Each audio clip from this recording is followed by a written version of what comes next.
Good morning everybody, welcome back to the blog. ઉઠી ગયો ભાઈ, સવાર થઈ ગયા છે, બ્રશ વશ થઈ ગયો, નાસ્તો કરી લો, દૂધ ને નાસ્તો કરી લો, ઓનલી ફોર દૂધ. ચા તો હું ઓફિસમાં જઈને પીવું છું એટલે ને યાર પગમાં છે ને મોજા પહેરવાની હાલત થઈ ગઈ, સાડી થઈ ગઈ, ચિલ્ડ, ફૂલ અનચિલ્ડ. 5 મિનિટ અહીંયા નાવ બેઠી આપણે બાલ્કનીમાં, એવું વાતાવરણ થઈ ગયું. લોકો તાપ નીકળવાનું બી ચાલુ કરી દે. આ મેદાન જ છે, મેદાન નથી, કોઈની જમીન છે. હવે મેં જોયું ને મારા જોડે ટીપીનો મેપ આવ્યો, કેટલો બધો ઘર વિધાઉટ એનઓસી વાળા છે. જ્યારે ત્યારે બી એ આખું ગાર્ડન બની જશે, મતલબ પેલું લેક વિથ ગાર્ડન, આખું મંદિર બી નીકળી જશે, ટોટલી વસ્તુ. કેમ કે મંદિર બી નહીં રાખતા લોકો, ગવર્મેન્ટ મંદિર બી તોડી નાખે. કેમ કે હું જ્યાં પેલા પીજીમાં નહોતો ને ત્યાં રોડ મોટું થયું દબાણ કાઢે ને, શનિદેવનું અડધું મંદિર કટિંગ કરી નાખ્યું, અડધું મંદિર લોકોના બી અડધા કરી તો ઘર તો કટિંગ કરી નાખ્યું, મંદિર બી નહોતા છોડ્યું. બીજું જો ને જ્યારે પણ આ લોકો જ્યારે આ તો બહુ ટાઈમથી જૂના ઘર છે એટલે જ્યારે થાય ત્યારે તો પૂરું થઈ જશે. ઓલરેડી તો બિલ્ડ ત્યાં તો લેક છે ને, લેક વિથ ગાર્ડન, એટલે ગવર્મેન્ટ વસ્તુ છે એટલે ત્યાં તો એ જ બનવાનું છે. આપણે ગમે થાય પાણી ગયો એટલે આવ્યો પણ યુઝ કરવાનું આજથી ચાલુ કરીએ, ભૂલી જવાય છે.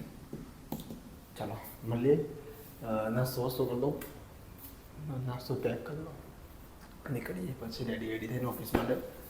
રાત્રે આવ્યો તો રીતનો કોલ કેટલા આવ્યો, 10:30 પોણા 11 જેવું, અડધો કલાક વાત કરીને મેં કોલ કર્યો તો પરમ દિવસે કેવું ચાલે છે મેં એની શોપિંગ એમ પપ્પાને આવેલા હતા એ લોકો, એટલે શોપિંગ માટે જ કે કોલ રિસીવ નહોતું કરે, બહાર હતા બજારમાં. કીધું વાંધો નહીં, આ તો ખરી કંઈક આવી જાય 13, 14, 15, 16, 17. મેં કીધું મારું આટલા દિવસ શું કામ છે? 13, 14, 15, 16 હું આવવાનો. 17 તારીખે મારે રિટર્ન આવી જવું પડશે, કેમ કે મારી ઓલરેડી પેલા દીપકભાઈના મેરેજ છે, તો બીજા પ્લાન છે આ તે, તો છુટ્ટી વધારે નહીં મળતા. કેમ કે બીજા બધા બી બહુ બધા પ્લાન છે. એટલે ચાલો મળીએ રેડી થઈને. ઓકે, એ વખત ખબર પડી જાય શું પ્લાન છે શું નહીં.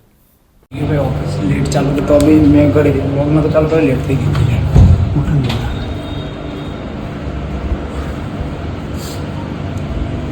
હાલો હા, બહુ ઠંડી લાગે છે.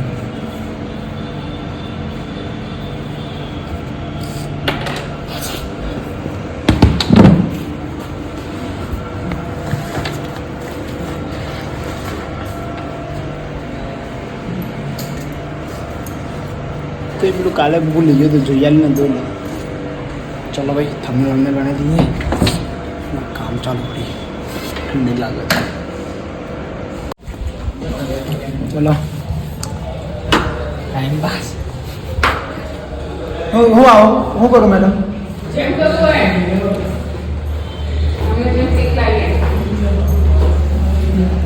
ચલો આપણો મહિના એક ડોળો તો ના હતું વન ટાઈમ. હા, એક વખત જોઈ છે મારા કેટલા ડખાશ ને. હા, ગિફ્ટ આપી દો, ગિફ્ટ આપી દો પેલું.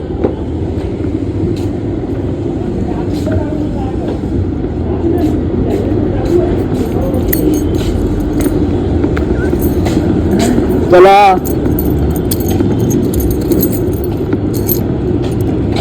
मुझे तो गीत आप ही दो 15 Pro Max काले क्या गई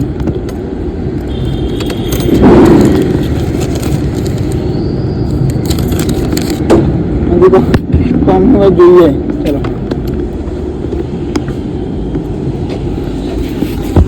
બેન મેડમના ઘરે પેલું બરોડાથી મંગાવ્યો તો પેલું શું કહેવાય લીલો ચેવડો, એ લેવા માટે. એ ઓમ લોકો નાસ્તો કરીને નાસ્તો મેડમ નાસ્તો લઈને નાસ્તો કર્યો. બધું મારા જવું છે યાર, લેટ તો બી 7 વાગી જાય, અહીંયા અડધો પોણો કલાક બેસાડે. હવે જવું ઘરે. હા, મેં જમવાનું તો લેટ જ લેવા જવાનું, કેમ કે માસી લેટ આવ્યા કેમ નહીં. અહીંયા નીચેથી ઘર છે ને ફ્લોર, ગ્રાઉન્ડ ફ્લોર પર, એમને તો કેવું લાગતું નીચે ઘર હોય ને કે ના તો એવું. પેલા ગેટ ઉપર ગાડી છે યાર.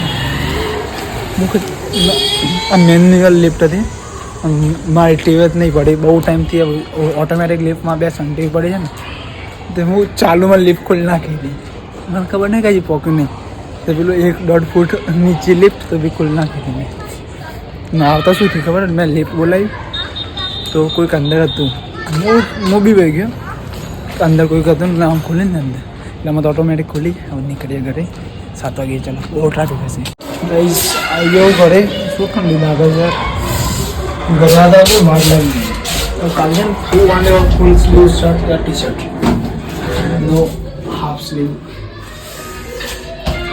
શર્ટ નો આમ पे नहीं पहनता full sleeve T shirt shirt T shirt half sleeve है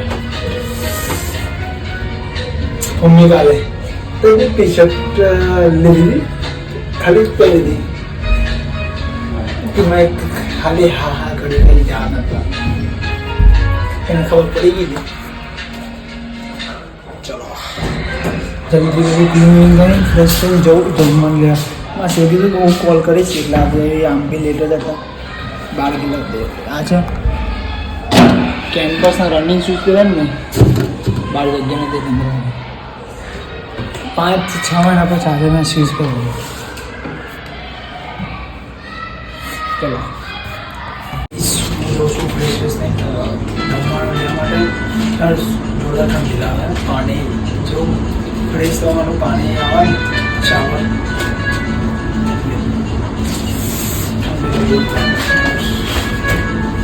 શોર્ટ્સ પેલા નાસ્તી બંધ કરવું પડશે જમવાનું શું આવે 9 થઈ ગયા આજે 2 વખત કોણ આવી ગયું 4-5 મહિનામાં આજે આ લિફ્ટ કમ્પ્લીટલી ચાલુ છે fan light white completely ground floor સુધી હું પહેલાં છે ને વઘારેલી ખીચડી નતો ખાતો કોઈ દિવસ ભાઈ ના ખાઈ રહ્યો તો બી મને ઓછી ભાવતી થોડી થોડી ત્યાં ખાવાનું ચાલુ કરી દીધું હવે વઘારેલી ખીચડી ભાવા છે થોડું તો પીજીમાં બી થોડું થોડું ચાલુ કરી દીધું ત્યાં ખીચડી હોય ને તો સબ્જી ઉતરતી ગરામાં અહીંયાથી નીચે જ નથી જોઈએ બહુ ખાવામાં તો બહુ તકલીફ પડે યાર મમ્મીને અહીંયા આવે ને તો જ મજા આવે ખાવાની કે ગામડે હોય ને તો મોર્નિંગમાં તો કમ્પ્લીટ છે જગના ઘરે જાઉં ને તો ગમે હોય ને એટલે સો મેં જમી લીધું હર્ષિનાનો કોલ આવ્યો તો વાતો કર્યો તો બધું ક્લીન કરવાનું બાકી ઘરે વાત કરવાનું બાકી છે ને પછી એનો કોલ આવ્યો તો 2 દિવસ પહેલાં બી હું જેલો દોસ્ત છે એટલે મેં કીધું ભાઈ શાંતિથી તને કોલ બેક કરું પણ ભૂલી ગયો એનો આજે પાછો શાંતિથી ફોન આવ્યો ખાલી એકદમ જ આવ્યો હતો એમને ભાઈને બારનો છે તૈયારી ચાલુ કરી દઈએ શાંતિ થઈ ગઈ તો એ કીધું ખરો એને ઉલટું છે એને મેરેજમાં જવાનું નહીં એને જવું નહીં ને પાછું કે ગામડે જવું પડે ભાઈ બાપા કે જવાનું હતા ગામડે ને ભાઈને જવું નહીં મેં કીધું તારે ઉલટું છે સારું કહેવાય મને ના પડતા બકા તારે નહીં આવવાનું તારે સારું વખત તું આવી એવું મેં કીધું તારે સારું છે યાર કિસ્મત સારી છે યાર ઠંડી લાગે અંદર જતા રહે આપણે બહાર કિસ્મત નથી બહુ જ ત્યાં બી બહુ ઠંડી લાગે એક દિવસ જવાનું ત્યાં જવાનું છે મારા ગાંધીનગર બટ હવે ક્યારે જવાનું છે એ આઈડિયા નથી ના બ્લોગ ચાલુ કરે ને ટકલામાં આમ બી ટકલામાં હાથ ફેરવવાનું ગમે મને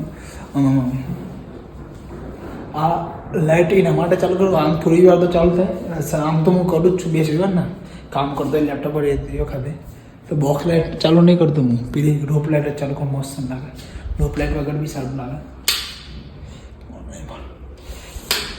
મેં ડબલ લાઇટ કરી છે ને એટલે 1 લાઇટ કરી હોય ને તો મૂવી ચાલુ હોય તો 1 નંબર લાગે હજી બી લાઇટ વધી છે ને એના પાછળ ગેપ છે ને ત્યાં લગાવી દઈશું ટીવી લાગશે ને એટલે હાલ ટીવીની ખોર ચાલુ જ રહી છે ચાલુ જ છે પણ એમાં કયું વેરિયન્ટ લેવું કયું મોડલ લેટેસ્ટ મોડલ લેવું છે કઈમાં કઈ ફીચર સારા છે આતે એ બધું જોઉં છું હાલ હવે સન્ડે જઈશ વચ્ચે તો ચાલુ દિવસમાં શું થાય છે કે રાત્રે બહુ લેટ થઈ જાય છે એવું થાય છે એ તો ઠંડી તો શું લાગે ખતરનાક ઠંડી લાવો જોરદાર ઠંડી લાગે છે હાલ હું રિપેરવાનું ગમતું નહીં હાલથી કાલથી ફૂલ સ્લીવ વૂલન ટી શર્ટ કરીને જવાનું ઓફિસ હવે જલ્દીથી ફ્રેશ થઈ ગઈએ સબ બધું ક્લીન કરી નાખીએ ગાઈસ 8:30 થઈ ગયા ઘરે વાત કરવાનું બાકી ઘરે બી કોલ લગાવીએ તો ગાઈસ આ વ્લોગ હું અહીંયા જ એન્ડ કરું છું તો ગુડ નાઇટ ટેક કેર સુધી લાઈક કમેન્ટ ચેનલ સબસ્ક્રાઈબ કરો ના બોલે તો કાલે મળે ના બોલો સાહેબ ભાઈ ટેક કેર